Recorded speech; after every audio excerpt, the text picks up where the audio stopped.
Assalamualaikum warahmatullahi wabarakatuh. Perkenalkan, nama saya Nadia Triutami, NPM 2213053300. Di sini saya akan melaksanakan tugas dari matkul landasan pendidikan, ini bikin podcast. Dan yang di sebelah kiri saya teman saya. Halo, aku di sini sebagai rekan Nadia. Jadi lawan bicaranya di podcast. Pertanyaan pertama ya. Iya. Kamu tahu nggak apa itu pendidikan? Tahu dong. Pendidikan tuh kalau menurut John Dewey, pendidikan adalah salah satu proses pengalaman seseorang dalam mencari ilmu pengetahuan. Tadi kan tentang menurut John Dewey ini kan. Nah, terus sekarang tuh menurut pandangan pribadi kamu itu pendidikan itu apa sih? Nah, kalau menurut pandangan pribadi aku ya, pendidikan adalah segala pengalaman belajar yang berlangsung dalam segala lingkungan, dalam segala proses, dan sepanjang hidup. Jadi, sepanjang perjalanan kita untuk mencari pengetahuan itu pendidikan.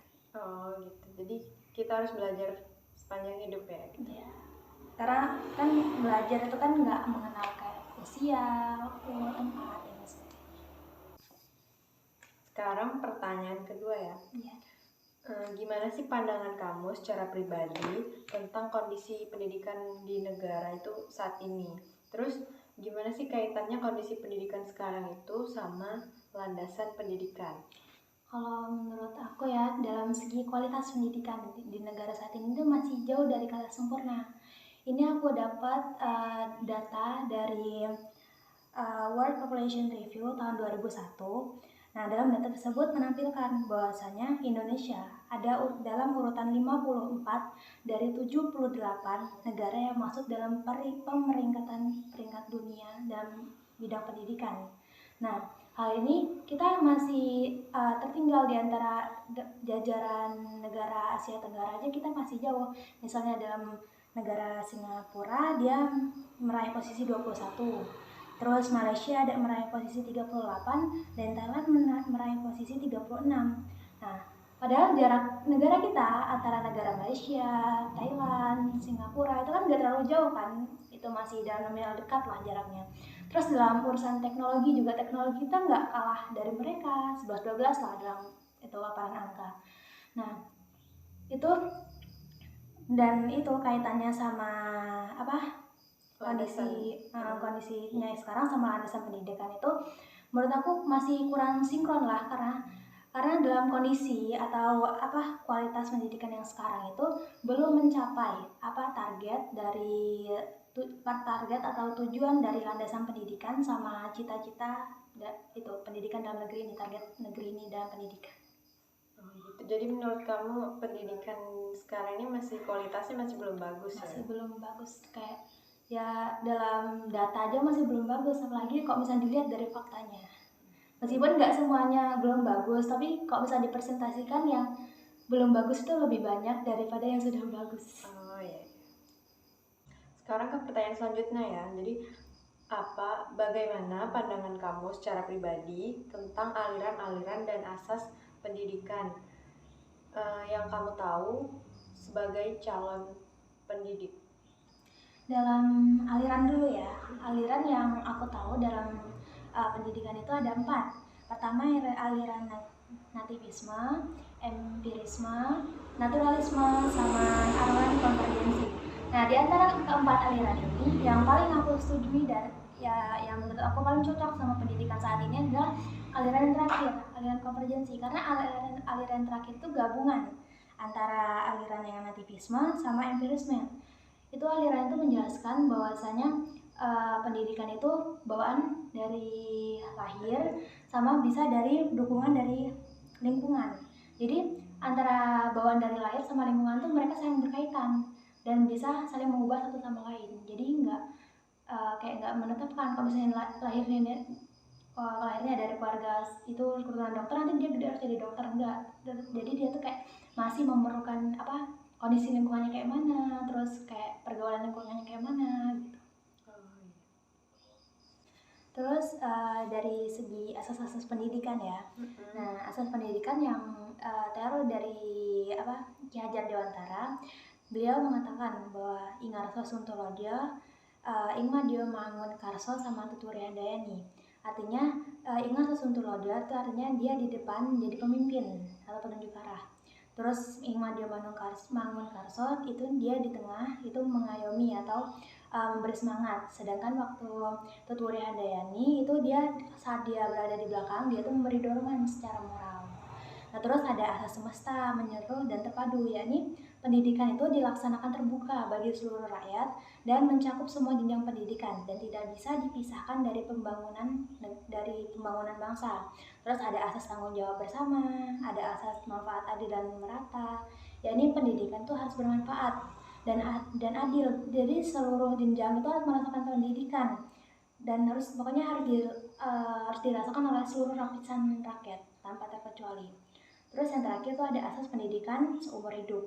Pendidikan itu tidak akan pernah berakhir sampai kapanpun, karena dalam asas pendidikan seumur hidup itu pendidikan itu bisa dilakukan kapanpun, dimanapun, dalam usia apapun, dalam keadaan apapun lah itu pendidikan itu bisa diperoleh.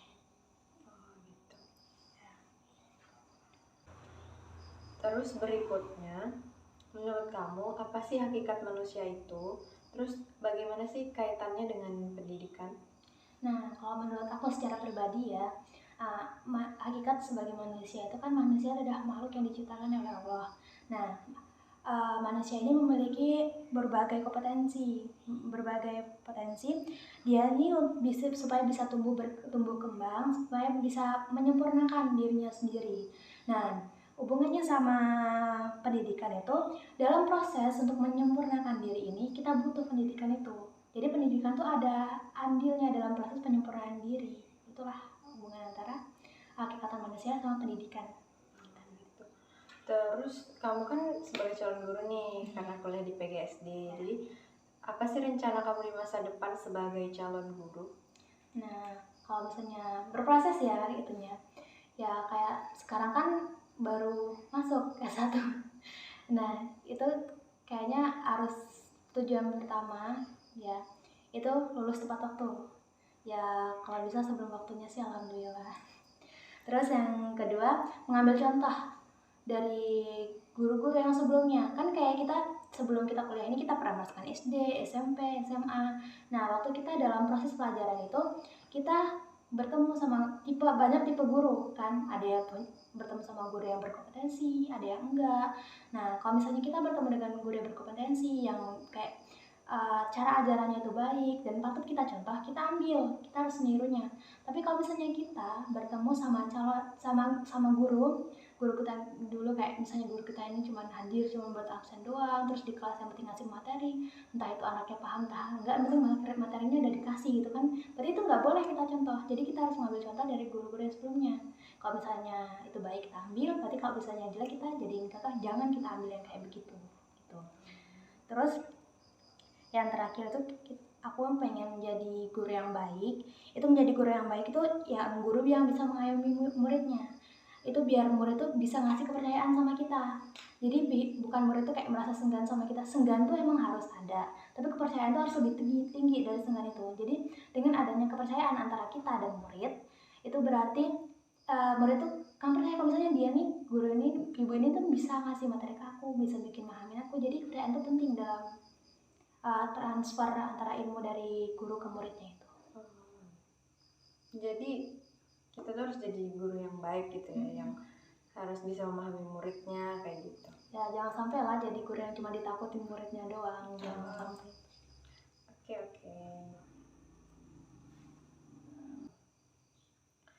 Pertanyaan terakhir nih, apa sih implikasi konsep pendidikan yang ingin kamu terapkan sebagai calon guru? Ada implikasi konsep pendidikan nanti yang pengen aku terapin ya. Itu pertama, belajar sambil bermain. Karena aku nggak mau kayak terlalu vakum, kayak terlalu tegang dalam kelas itu, aku nggak mau. Jadi dalam pembelajaran tuh kayak harus diseringin bermain, entah itu bermain dalam segi bercanda atau dalam aktivitas. Yang penting dalam aktivitas permainan itu kita masih mencakup apa materi kita yang kita beri gitu.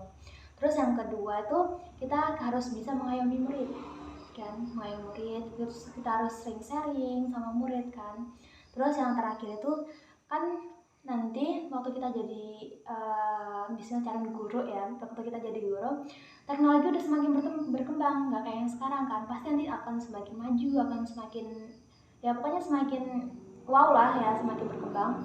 Nah jadi kita harus bisa mengimplikasikan antara teknologi itu sama materi pembelajaran kita, karena kalau misalnya saya lihat muridnya akan lebih tertarik sama gadget, mereka lebih tertarik sama teknologi, sama kayak internet, kayak gitu. Jadi dengan mengimplikasikan kayak internet, teknologi itu dalam pendidikan, dalam pengajaran, metode pengajaran itu, jadi mereka kayak akan semakin tertarik. Kalau mereka tertarik kan kayak jadi mereka tuh menerima ilmunya tuh agak lebih cepat gitu. Jadi karena mereka tertarik, mereka pengen belajar lebih dalam lagi karena ketertarikan itu.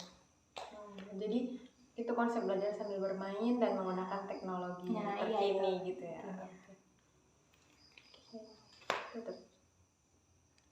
Mungkin cukup sekian yang bisa kami sampaikan. Cukup sekian podcast malam ini ya. Ini bikinnya malam soalnya. Makasih ya Nawang udah bantuin dan nemenin. Bye guys. Thanks for watching. Assalamualaikum warahmatullahi wabarakatuh.